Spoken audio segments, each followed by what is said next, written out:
Welcome to the Zen Supermom podcast.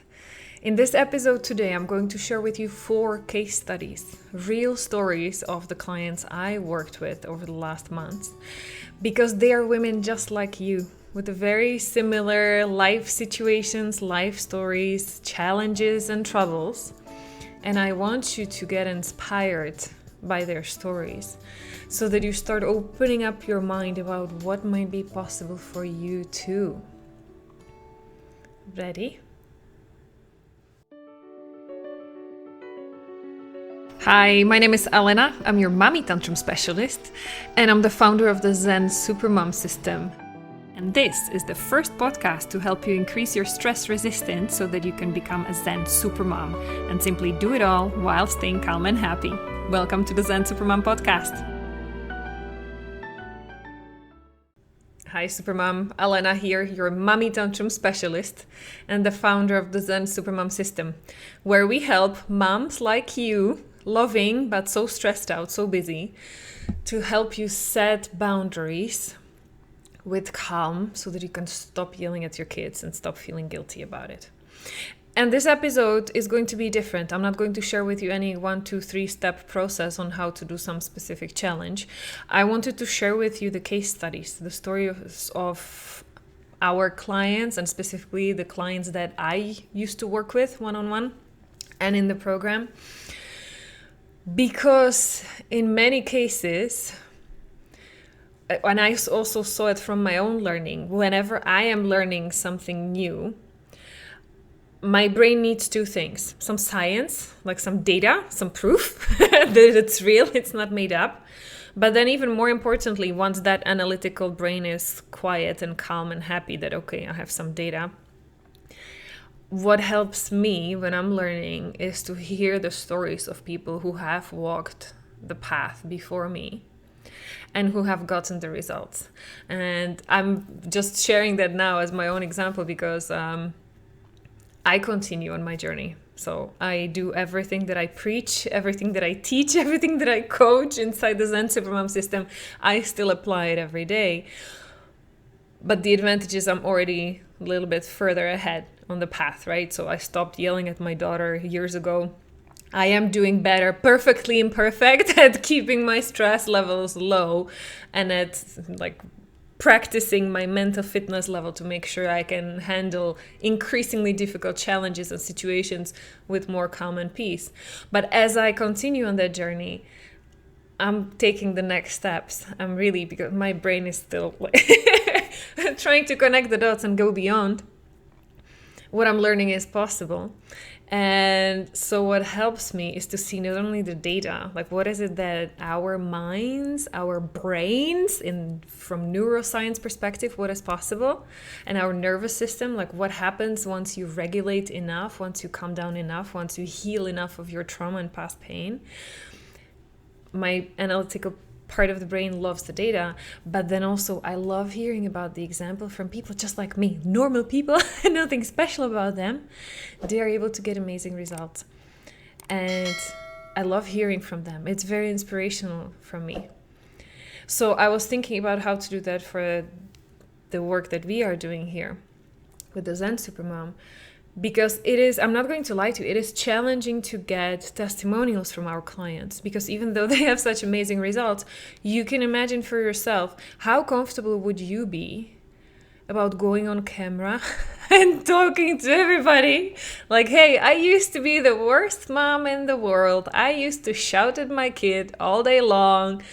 And I realized it's because I was abused, molested, and then I was taking drugs as a teenager, and my mom and dad were complete disaster alcoholics. Like, how many of you would be willing to go on camera and tell your story like this? Because what is often needed to share, it's not only the win, like how amazingly you feel right now, what results you got and where you're at, but you need to share the entire story so that people can identify it. They can see like how hard you had to work to overcome that, right? I completely understand why not more of our clients, why there are not more video testimonials, right? Usually what you can see on my feed, in my Instagram, Facebook, wherever, you can see texts as testimonials, right? And I love showing the quick wins. What is it that people can do within the first 1 week or 10 days?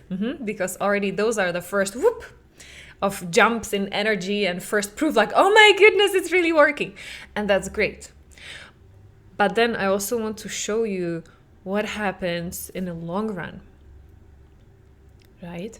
Because so often, yes, it starts, spoiler alert, it does start with a huge like whoop jump up, and then it goes kind of valleys and mountains and slowly going up, there are ups and downs.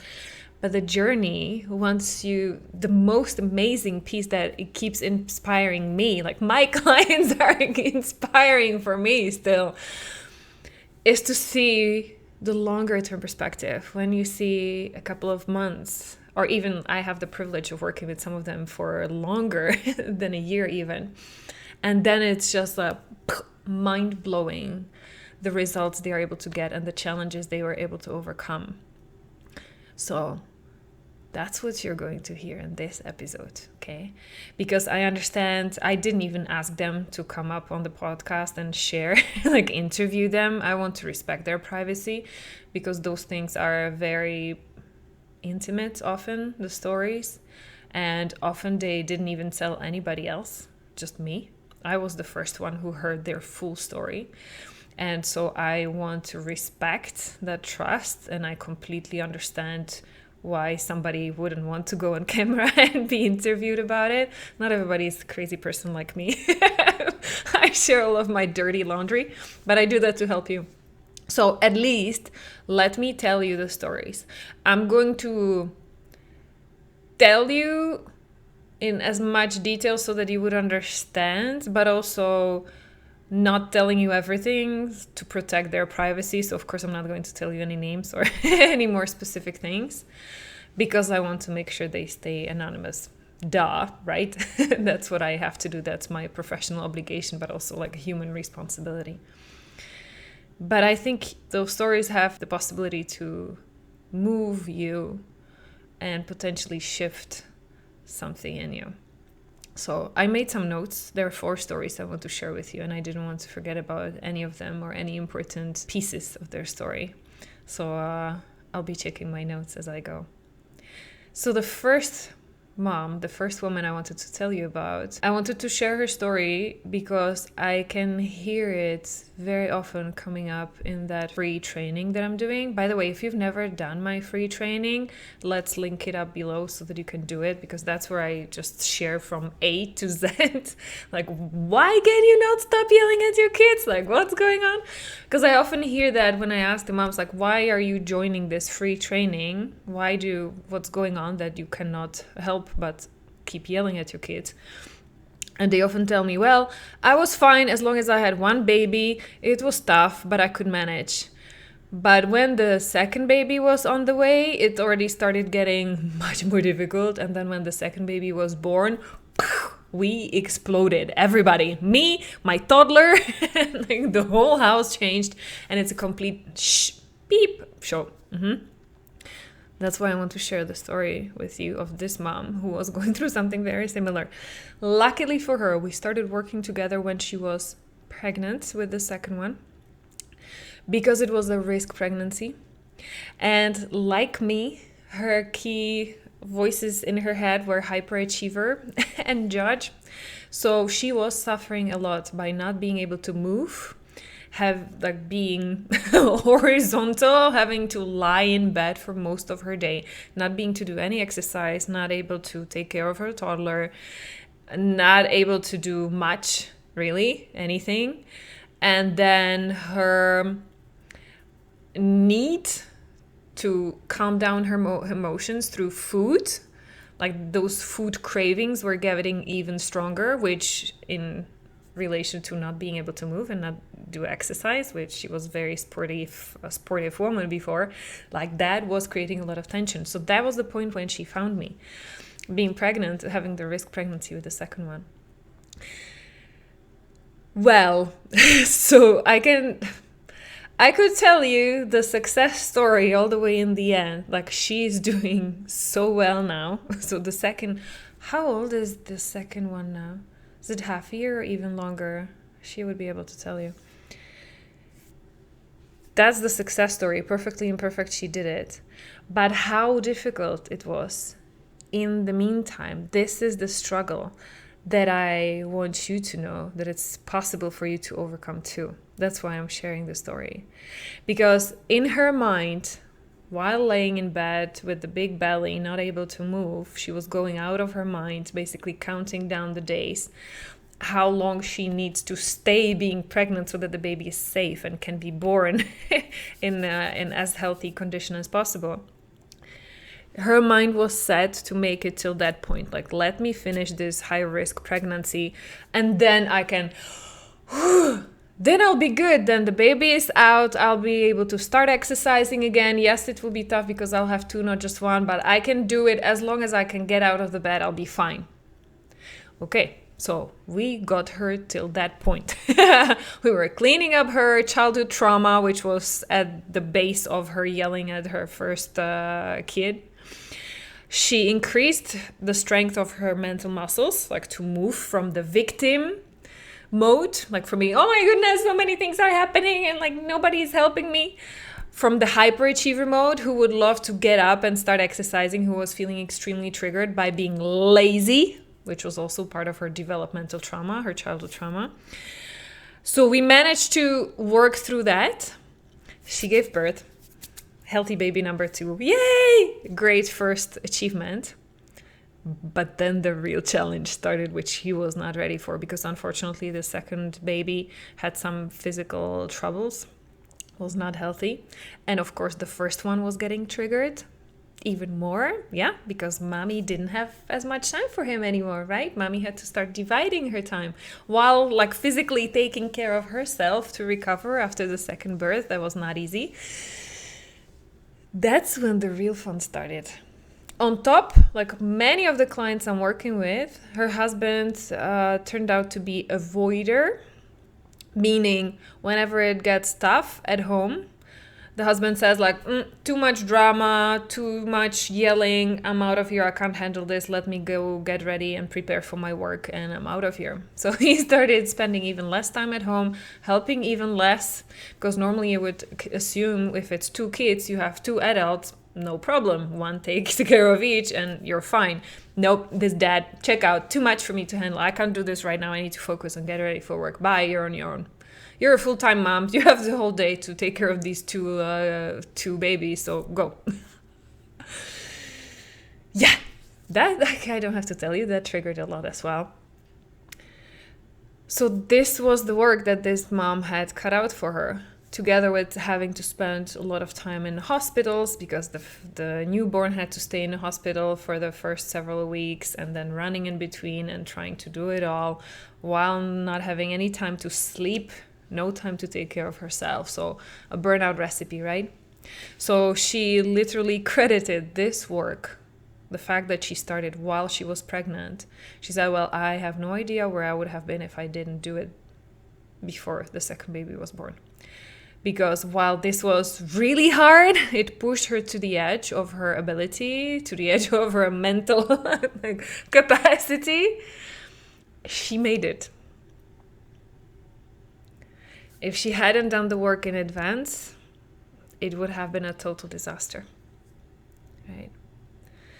Because so often, and this is the lesson, I often say like Easter egg hunt, when you're listening to stories of others, try to look for the Easter eggs, try to look for things that resonate with you, that are valuable for you as a lesson.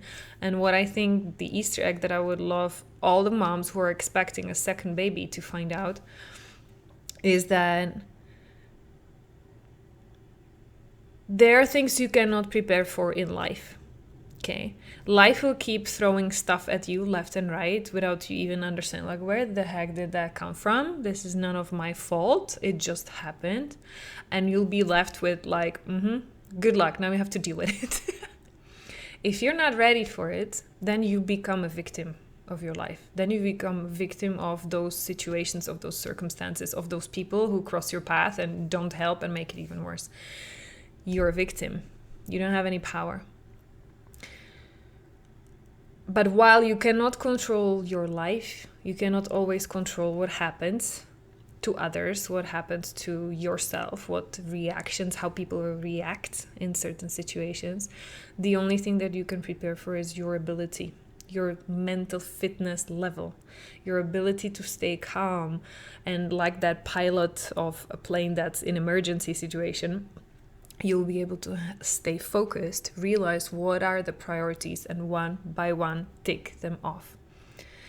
Rather than running around either in a victim mode or totally overwhelmed, stressed out, and burning down, right? This is what you can impact, your ability to stay calm. So that's why this work is so important. And this mom literally said, well, it saved my life. It saved my mental health.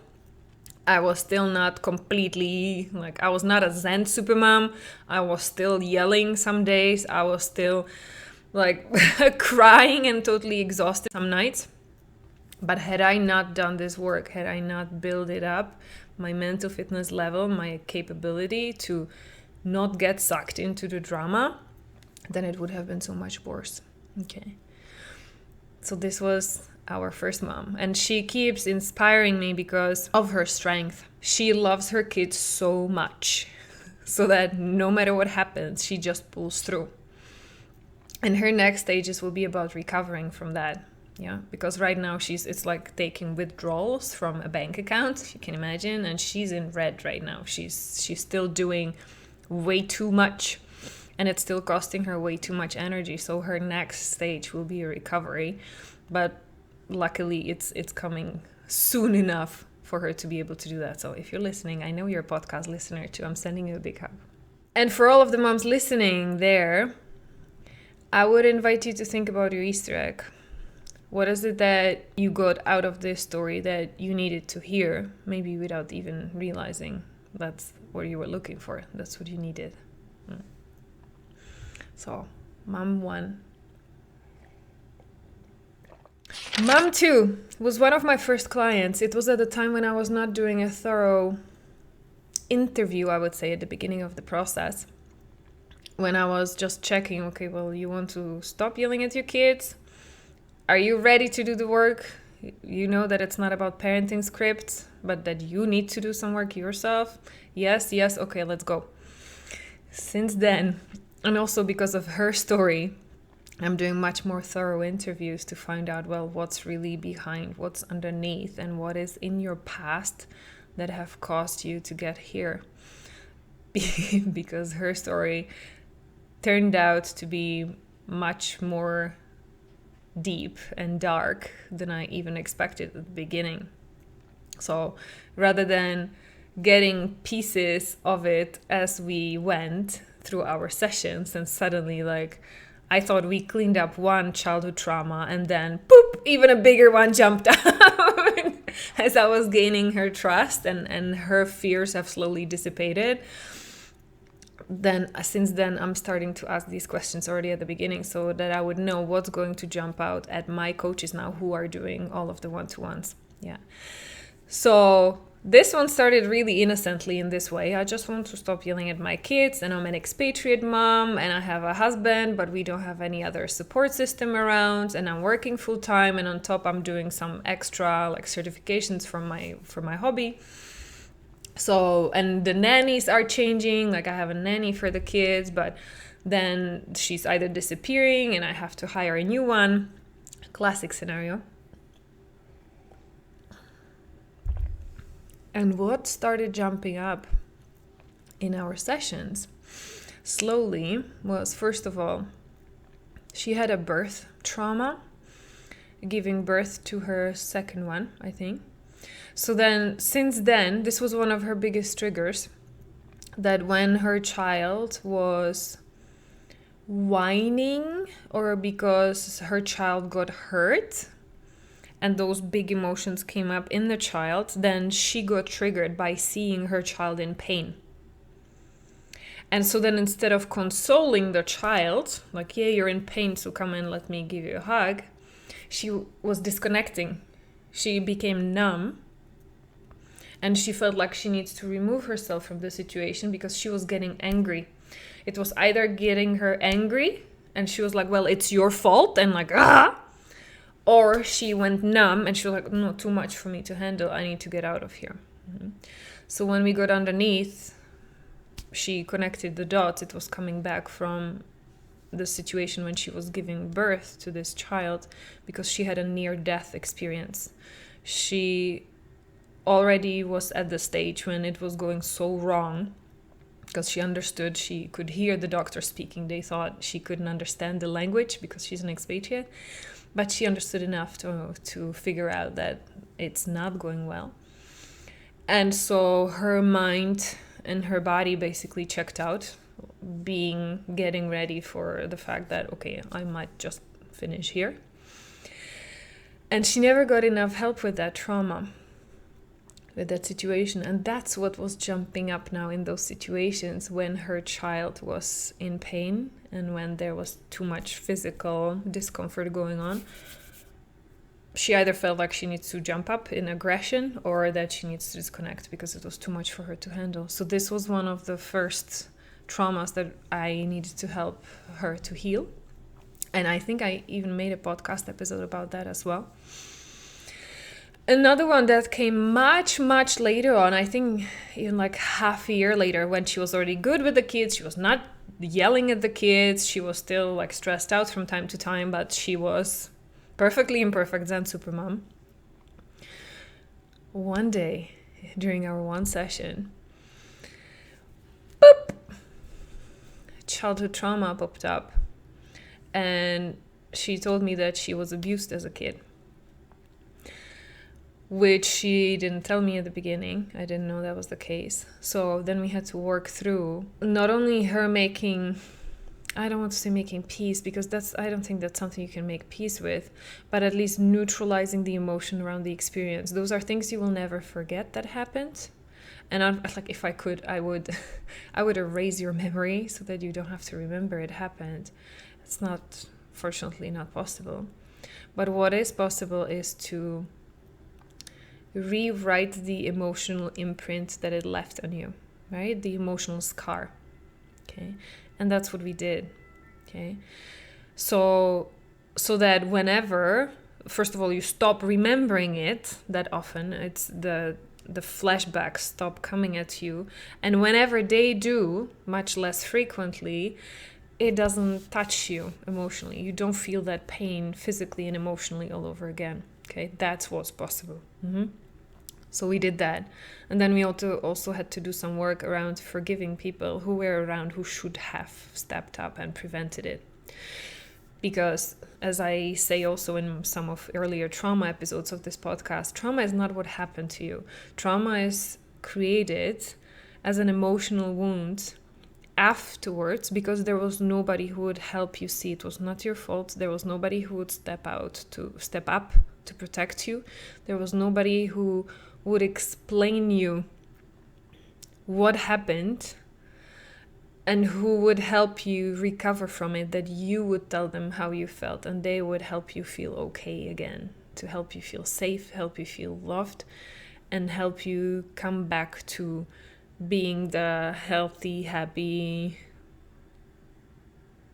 healthily, mentally functioning human being, right? That's when the trauma is not there. That's why the trauma is created, not because of even what happened, but the fact that there was nobody who stepped up to protect you, if they could, can be a part of it. And so that's the healing that we had to do also in this case. Making peace, having compassion for the person who was there, who could have helped and who didn't. Yeah. Because so often those traumas are so painful, especially when they get mixed up with people you love. Those are people who are your family, who you love before, and you still want to love them after.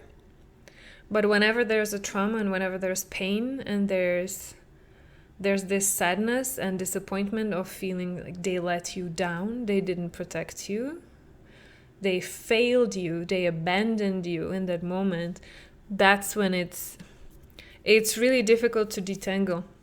If the trauma was caused by a person who you don't know, who you can simply label as evil and nothing to do with you, in a way, it's a different emotional imprint than if it happened in a surroundings that was actually otherwise loving and that was supposed to protect you, because if not them, then who else? So this one was a process as well to work through. And this is where the story ends up in a good way, in a positive way. That's why I want to share with you the story, because no matter how many deep valleys we had to climb out of with this client, where she ended up eventually, the stage where she's at right now, she's not only, she's not yelling at her kids. She has been repairing, it's a process, the relationship with her husband. But then also she's completely reinventing herself, like her identity. And you can imagine, if you're a mom who sacrificed her past years of your life to your kids, to being a mom and trying to do it all, you will understand what I mean when I say that she's trying not to be just a mom anymore, right? Because if you feel as well like you lost that identity, like, who am I? You look back in your last years and you're thinking like, this is not even me. Who have I become? How can I get my sparkle back? How can I feel alive again and not feel guilty about doing something again that I love just for me, not because of somebody else, not because it needs to get done, without feeling like all of my to-do list, when is it going to finish? I'm never going to have time, feeling like a victim of your life again, victim of being a mom. This is the path that she's on. She decided to leave all of that behind. Like, yes, she's a Zen Supermom. She's doing perfectly imperfect, doing her best, and that's all taken care of. And so now she's on the path like, okay, now who am I in the middle of this? How is it that I can bring my sparkle back, knowing that I cannot and I don't want to go back to being the old me, because that's never coming back. They say you cannot step into the same river twice, like, because the water has already passed. It's a different river. The same is with your life. You can't go back to being who you were before you had kids, before you had whatever relationships, right? You are a different person now, and that's not necessarily a bad thing.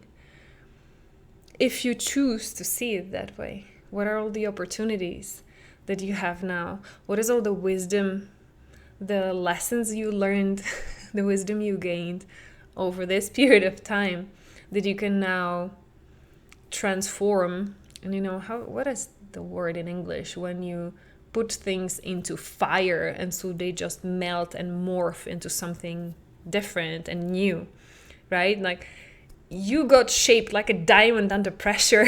Those last years might have been really tough on you.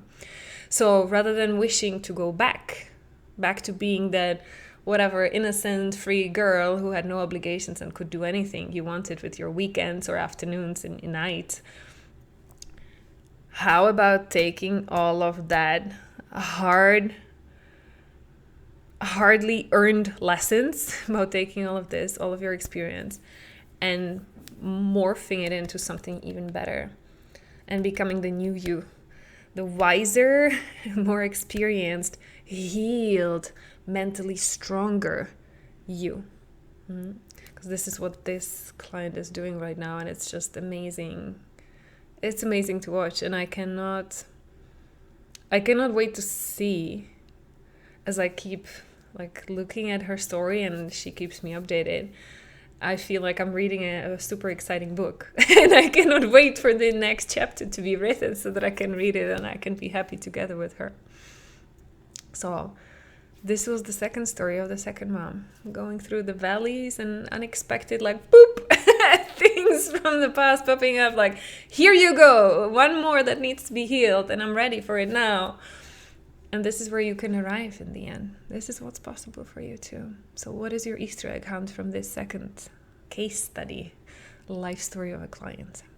Think about it for yourself. why do you offer these free consultations? Why can I just not look through a sales page, see the price, click the button to pay, and be inside the Zen Supermom program? Like, is this some kind of pushy, convincing sales tactics? Well, I'm happy you would ask. The thing is that the Zen Supermom program is a business. There is a team behind it that needs to feed their families, but I'm not in it to make money. I'm not in it like some of those parenting courses that take, by the way, 10 months to complete. And you have only an online thing, no one-to-one attention, and good luck with it. No, that's not what we do. Zen Supermom program is for busy, stressed out moms who want to stop yelling at your kids, because like yelling is not going to get you anywhere, and it's extremely traumatizing for both you and the kids. And you want to stop it. And you have already tried probably lots of parenting techniques. You might have also tried lots of counseling and therapy, and none of that helped. And everybody was there just to take your money and to say good luck. And when it didn't work, you were still left like wondering, so it must be me.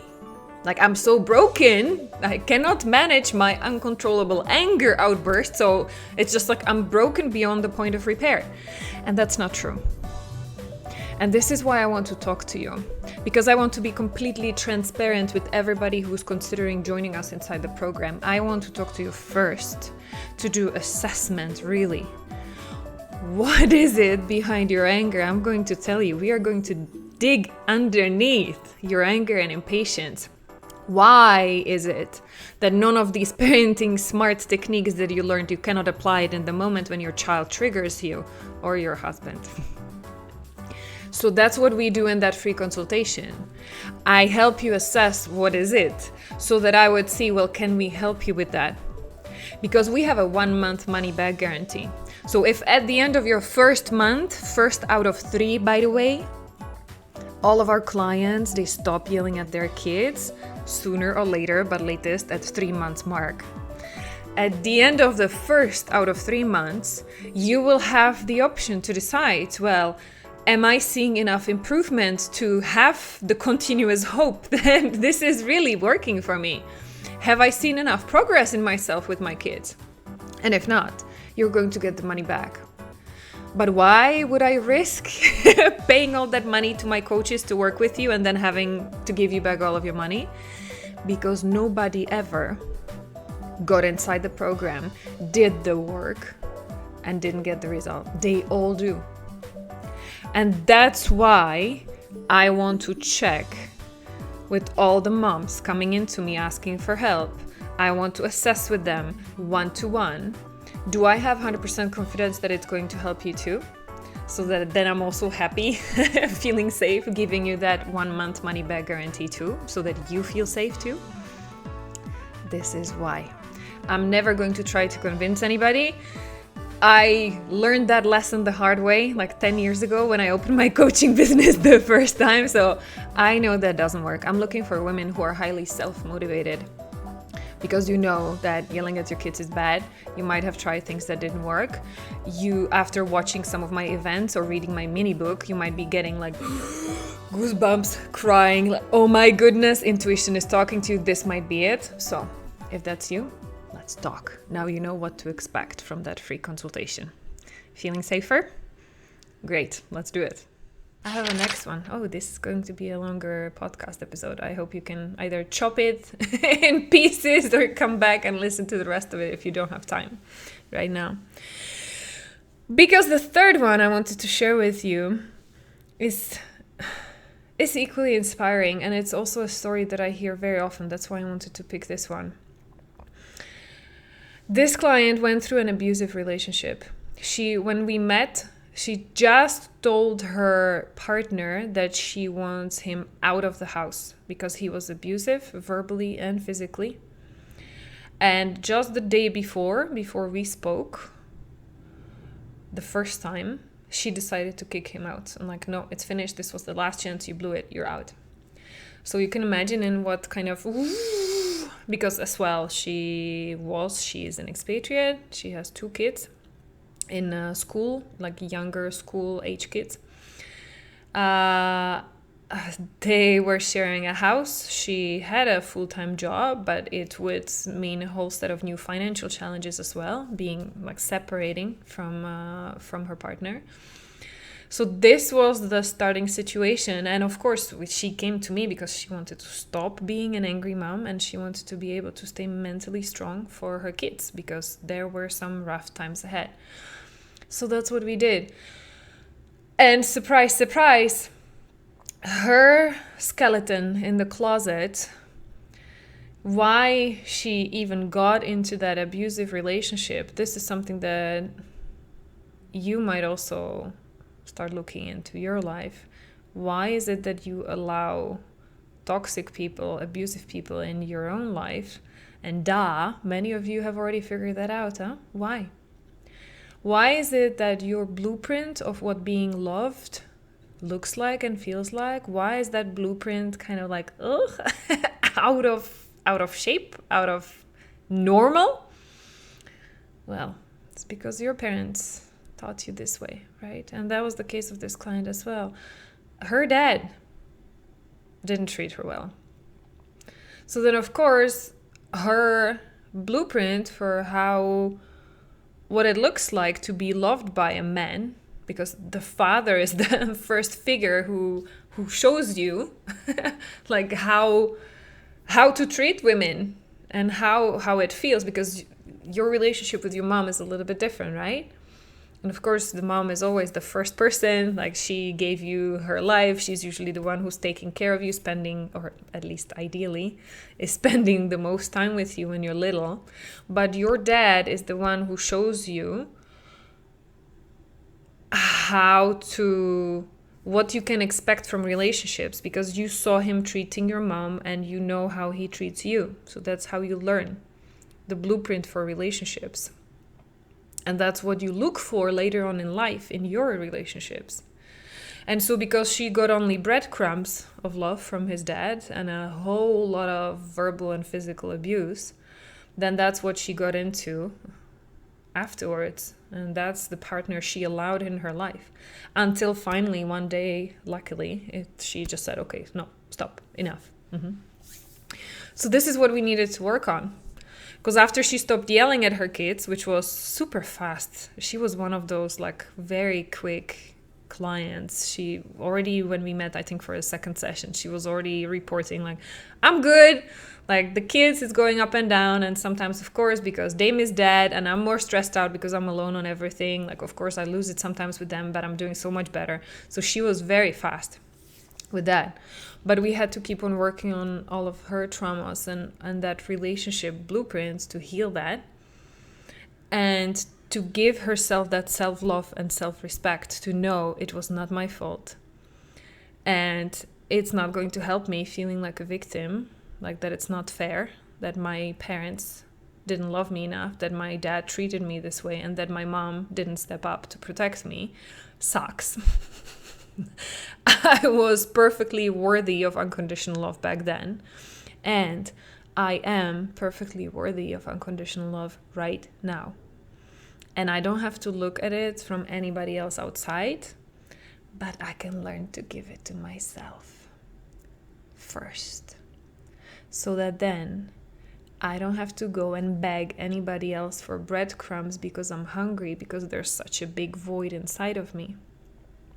I can fill that void myself so that I feel full, I feel whole.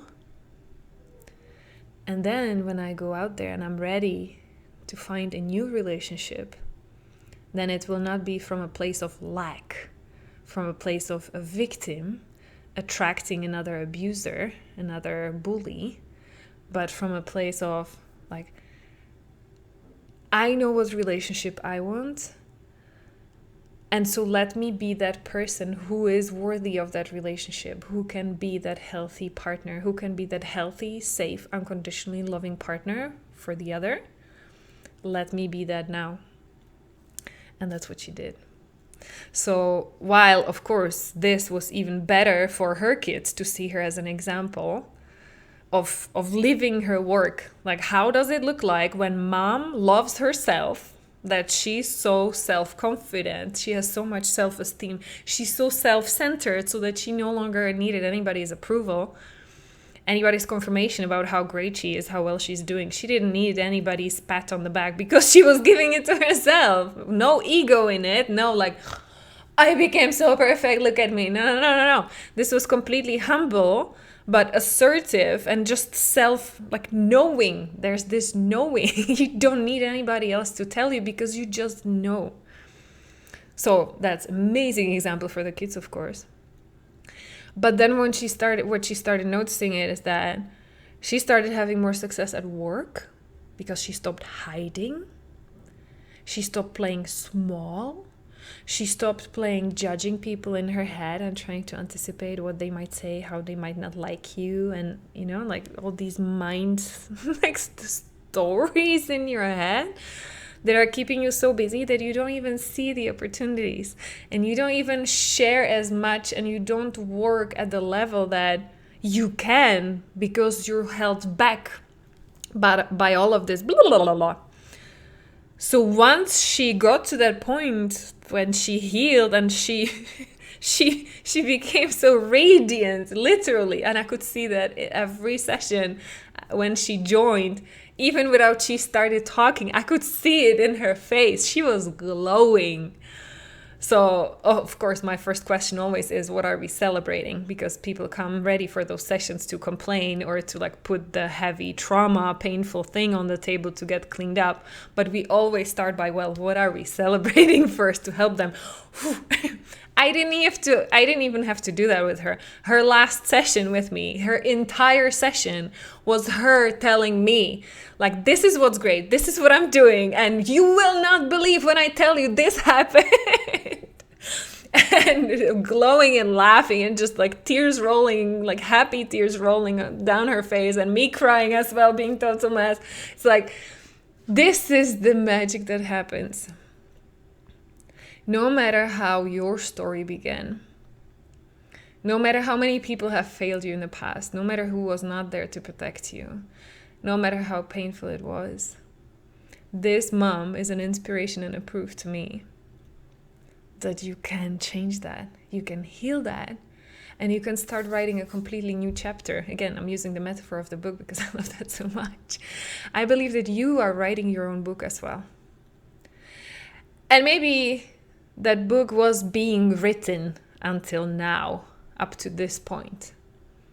And the Easter egg that I'm wanting you to find in this story, in this example, and throughout this podcast episode, is that you have the power to take that pen and start writing the next chapter yourself, so that the chapter is about what you want.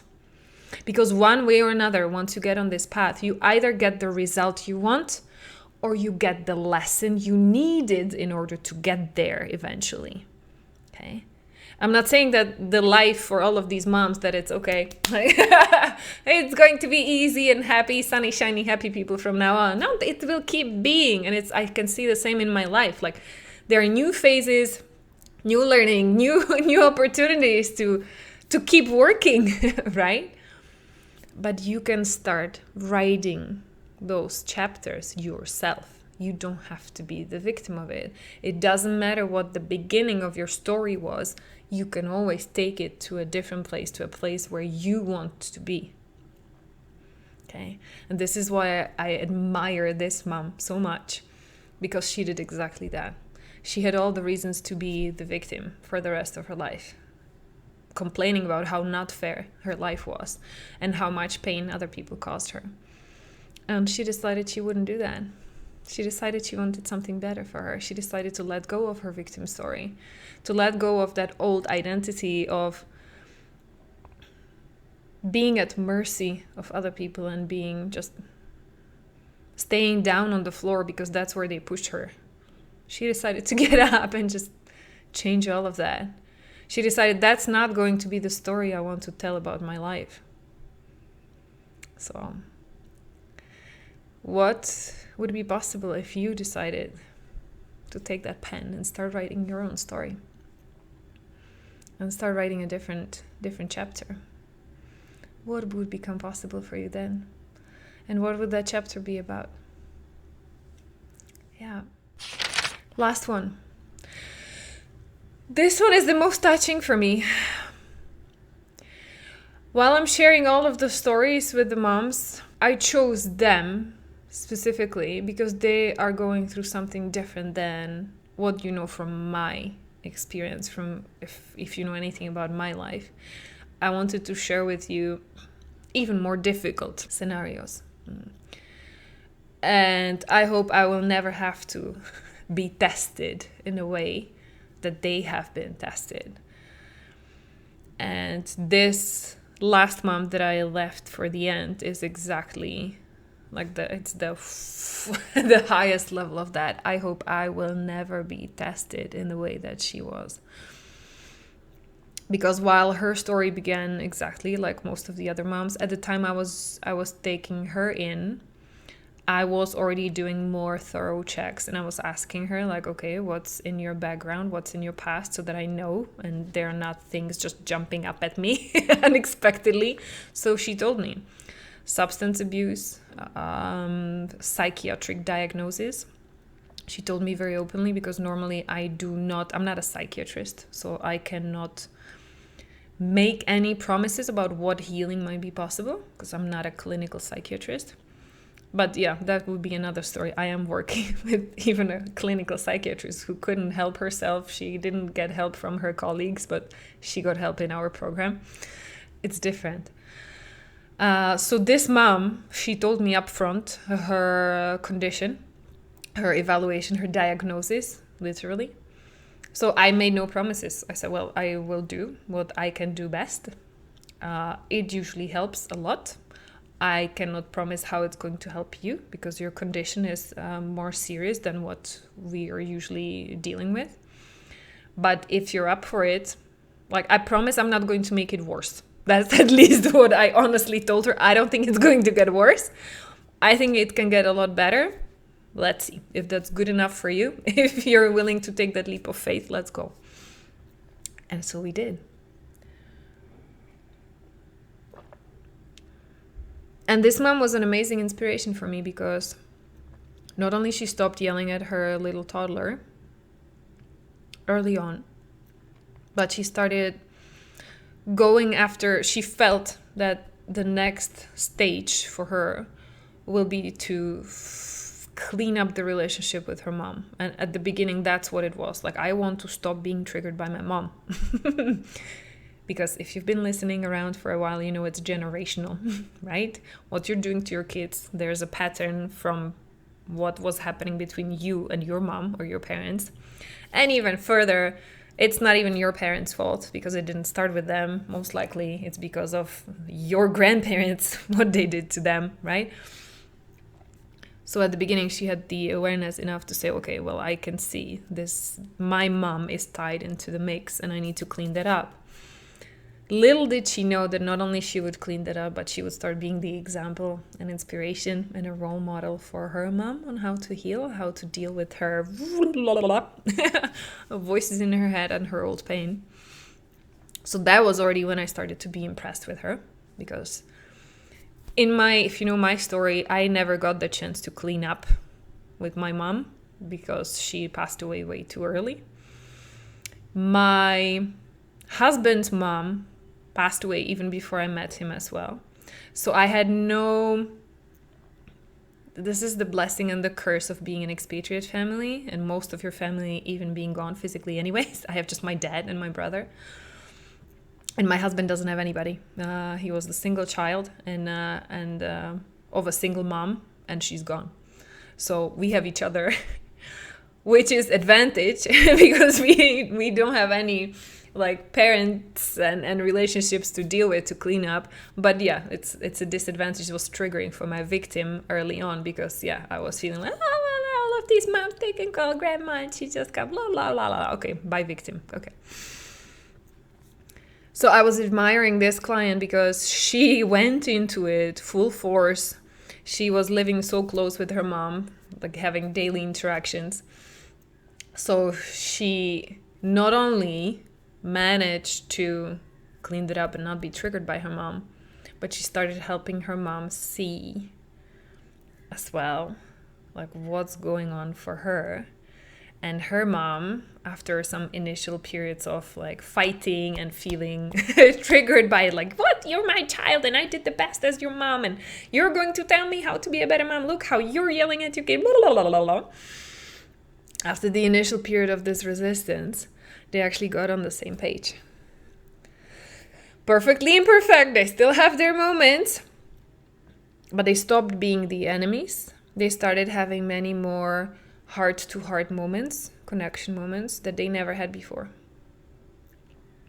Because there was always this wall. There was always this guilt and shame and blaming and anger and resentment, and that started melting away. So that was already the first reason why I was so impressed with her. But then the second reason why I framed also this story as like one of the ultimate challenges, I hope I will never be tested this way, is because her husband passed away unexpectedly through very dramatic, traumatic, under very dramatic circumstances. And I helped her work through it. And I hope I will never have to find out how strong I am and how quickly I would recover from it. But I can tell you, I was honestly impressed how fast she was able to start recovering from it. Okay. Because there was a period when he was even in a hospital, so he was like in between. I was like, is he coming back? Is he not? And that took a while, which was already hard on her because she was like, okay, I don't know what to prepare for. I don't know what's coming. Like, what's happening? And then, unfortunately, when it finally happened and he left, then what do you do then? You become a single mom suddenly.